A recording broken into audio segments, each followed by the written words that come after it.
미국은 막고 중국은 뚫고 있습니다. 저번 영상에서는 중국 반도체가 한국 반도체를 얼마나 따라왔는지에 대한 내용으로 말씀드렸지만 그 싸움에서 중요한 요소가 미국과 중국에 보이지 않는 전쟁, 첨단 산업의 쌀이라고 불리우는 반도체 패권 전쟁이 있습니다. 현재 미중 관세 협상이 다시 열렸고 합의의 이면에는 여전히 반도체라는 기술 패권 싸움이 숨겨져 있습니다. 미국은 여전히 중국에 대한 반도체 장비와 기술 수출을 제한하고 있고 중국은 이를 우회해 자체 생태계를 키우고 있죠. 2022년 10월 첨단 반도체 장비 수출 통제부터 최근 엔비디아 중국용 AI 반도체 H20 수출 통제까지 미국의 중국 반도체의 발전을 억제하기 위한 노력이 지속되고 있는데요. 오늘 돈이슈 vs 시리즈에서는 중국 반도체 굴기의 현실과 미국의 기술 봉쇄 전략이 실제로 효과가 있는지 정리해보겠습니다.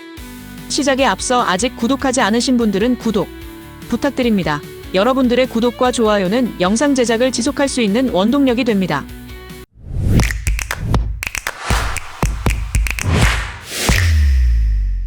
미국의 제재는 단번에 시작된 것이 아니라 몇 년에 걸쳐 단계적으로 강화되어 왔습니다.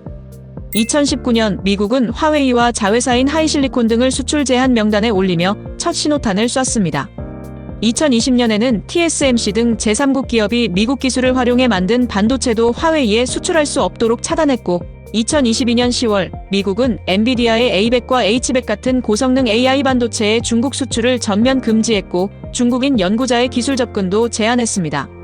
2023년에는 일본, 네덜란드와 함께 3국 연합을 구축해 ASML 같은 장비업체의 EUV 장비 수출까지 봉쇄하기 시작했으며 2024년 하반기부터는 일부 DUV 장비도 제한 대상에 포함되었고 엔비디아의 H800과 A800 역시 중국 공급이 중단됐습니다. 최근 2025년 1월에는 ASML의 최신 EUV 장비의 대중 수출이 네덜란드 정부에 의해 정식으로 거절되기도 하였습니다. 이처럼 미국은 반도체 관련 장비, 설계, 인력 접근까지 점점 더 강도 높게 차단해오고 있으며 이 흐름은 현재 진행형입니다. 이런 제재를 받고 있는 중국 반도체는 실제로 어디까지 왔을까요? 미국의 제재가 계속되자 중국은 오히려 이를 자립화의 기회로 전환시키고 있으며 실제로 일부 성과도 나타나고 있습니다. SMIC는 EUV 장비 없이 7나노 공정을 성공하였고 수율을 개선 중이며 중국 내 통신, 자동차용 반도체 수요 증가에 맞춰 양산 라인 확대를 공식 발표한 상태입니다. CXMT와 YMTC 역시 각각 HBM 및 고단 낸드 기술을 일정 수준 확보하며 중국 내수 중심으로 실질적인 공급 체계를 갖추기 시작했습니다. 특히 2025년 들어 중국 정부의 반도체 장비 국산화 비율이 일부 공정 기준 30%를 넘기기 시작하면서 제재가 중국 산업 전반을 늦추기보다는 오히려 자생력 강화로 이어지고 있다는 평가도 나오고 있습니다. 중국은 이를 기반으로 두 방향 전략을 병행하고 있습니다. 첫째는 레거시 반도체 확대 전략입니다. 수율이 안정적이고 기술 장벽이 비교적 낮은 28나노 이상 공정을 중심으로 공장을 증설하고 있으며 가전, 자동차, IoT 중심의 중국 내수 수요를 기반으로 빠르게 점유율을 늘려가고 있습니다. 둘째는 첨단 반도체 따라잡기 전략입니다. 7나노 이하 공정은 EUV 없이도 구현 가능한 수준까지 근접하고 있고 HBM, 3D 낸드 같은 메모리 고도화에도 중장기 투자를 이어가고 있습니다. 이 두 축은 각각 당장의 양산 경쟁력 확보와 장기적인 기술 주도권을 동시에 노리는 전략으로 볼 수 있습니다.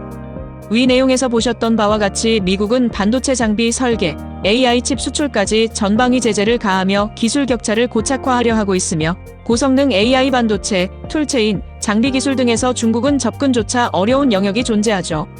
중국은 그 제재를 정면으로 돌파하려 하고 있습니다. EUV 없이 7나노를 찍어내고 고단 낸드와 HBM에 도전하며 자국 장비 비중도 높여가고 있으며 저가형 메모리나 레거시 공정, 소비자향 반도체처럼 넓고 빠르게 가져갈 수 있는 영역을 중심으로 시장을 잠식하고 있습니다. 즉, 지금은 기술을 지키려는 쪽과 우회해 따라잡으려는 쪽의 정면 충돌입니다. 2025년 5월 무역협상 초안에서도 양측은 여전히 AI 칩, 장비 수출 제한은 유지 쪽으로 좁혀가는 분위기이며 당분간 이 충돌은 멈추지 않을 듯 보입니다. 그렇다면 투자자들은 어떠한 선택을 하면 좋을까요? 미국 제재 수혜를 볼 수 있는 부분과 중국 자립화 수혜를 볼 수 있는 부분으로 구분해놨으니 투자하시는데 도움되셨으면 좋겠습니다. 한쪽은 장비와 생태계로 누르고 다른 쪽은 자금과 속도로 밀어붙이는 양상. 첨단 기술은 미국이, 생산 속도와 내수 시장은 중국이 장악해가는 구조 속에서 이 싸움의 승자는 속도와 집중력을 가진 쪽이 될 가능성이 큽니다. 지금까지의 전투는 서막일 뿐. 반도체 패권의 향방은 이제 시작입니다. 이상, 돈 되는 이슈, 돈 이슈였습니다.